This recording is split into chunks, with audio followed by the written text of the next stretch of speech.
Ada seorang sufi namanya Hafid. Hafid ini gelarnya sufi penuang cahaya. Hafid ini sufi besar Persia, luar biasa, syair-syair cintanya luar biasa. Beliau ini awalnya pegawai di toko roti. Pegawai di toko roti yang satu ketika ada CWK itu bisa cowok bisa cewek ya, cewek saja, perempuan. Ya kalau kan di WA itu kan selalu begitu disingkat-singkat. Nah, ada perempuan cantiknya luar biasa beli roti. Ini perempuan ini bangsawan, anaknya orang kaya yang kaya raya. Cantik luar biasa. Nah, Hafid ini meskipun dia hanya SPGE, kalau laki-laki apa? SPB.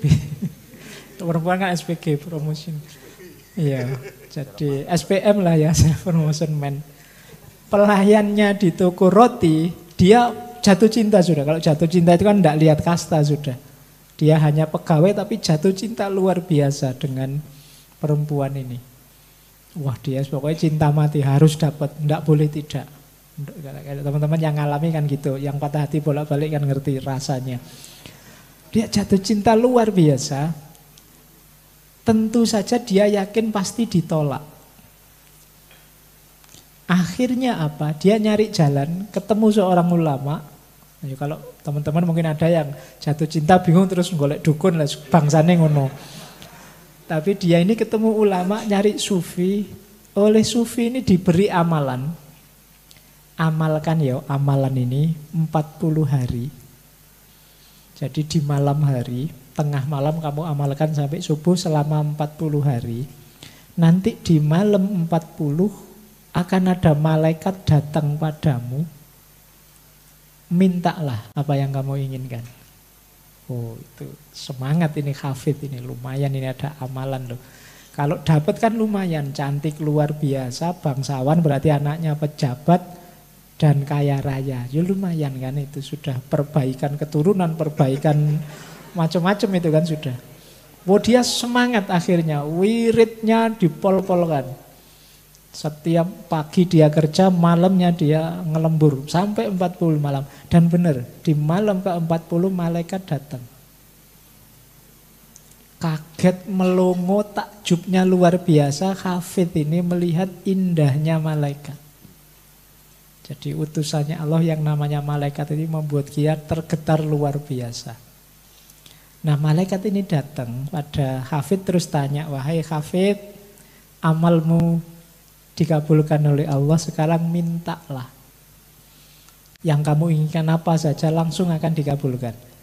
Hafid ini saking terpesonanya melihat malaikat, tiba-tiba muncul di pikirannya, kalau utusannya saja seindah ini, apalagi yang mengutus. Nah, akhirnya Hafid saat itu malah keceplosan ngomong. Begitu malaikat tanya, apa yang engkau inginkan wahai Hafid? Saya ingin Allah saja. Akhirnya oleh malaikat, ya sudah kalau kamu ingin Allah saja, datanglah ke sufi di kota ini, nama beliau adalah Syekh At-Tor. Nah, akhirnya datanglah si Hafid ini pada sufi tersebut, dan akhirnya beliau juga jadi sufi besar.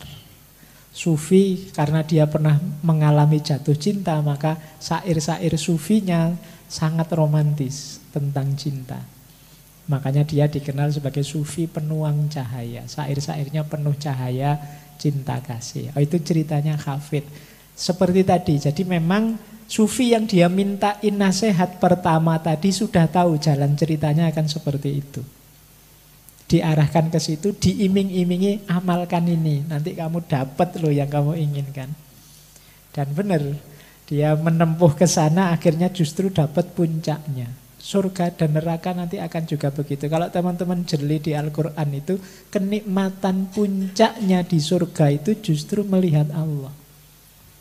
Bukan seneng-seneng dengan bidadarinya, bukan. Iya, pikiranmu sekarang kan itu. Ya, karena Allah sangat tahu levelmu di situ. Jadi, kalau ndak dipameri itu kamu langsung nanti kamu akan melihatku di surga. Gak terlalu tertarik kan kalian. Tapi di surga itu disediakan pelayan-pelayan yang mesti tertarik kamu dengan itu. Karena Allah ngerti psikologi kita. Makanya dipameri itu, diancam dengan siksaan yang semacam itu. Demi kita juga sebenarnya. Makanya saya sebut surga dan neraka itu bagian dari kasih sayangnya Allah pada kita. Dan tujuan final kita sebagai manusia tetap Allah. Makanya niat ibadah apapun kan selalu lillahi ta'ala. Demi Allah, untuk Allah. Tidak pernah ada niat kan lil jannah atau lidaf innar, tidak ada. Selalu meskipun itu sholat balak lah, sholat apalah, tetap isinya lillahi ta'ala. Karena memang target final perjuangan kita di dunia ini adalah Allah saja. Nah itu menurut saya cara memahami adanya surga dan neraka. Jadi mungkin pikiran kita belum sampai, ya tidak apa-apa. Surga dan neraka jadi jembatan kita untuk nanti kita semakin dekat pada Allah. Ini pentingnya kita memahami biar tidak salah posisi, salah target. Ada juga yang memberi tips begini. Yang penting target kita Allah, pasti nanti dapat surga. Itu juga boleh. Silahkan saja, setiap orang bisa punya formula masing-masing demi ilaihi roji'un tadi. Pastikan perjalanan kita itu memang mendekat ke Allah. Baik itu mungkin levelnya masih pamrih surga neraka atau sudah mampu kita menuju Allah langsung. Jadi karena memang ini semacam hanya satu jalur memang. Jalur yang sama. Oke, baik. Terakhir Mas Sinten tadi. Mas Amin. Khususnya di lingkungan masyarakat Jawa. Oh nggih, itu tahun depan ya Mas Idul Fitri kita ngobrol di sini lagi tentang tata nilai masyarakat Jawa ya. Jadi di antara dahsyatnya masyarakat Jawa itu filosofi hidupnya sangat manusiawi, sangat adaptif, sangat lentur menghadapi perubahan.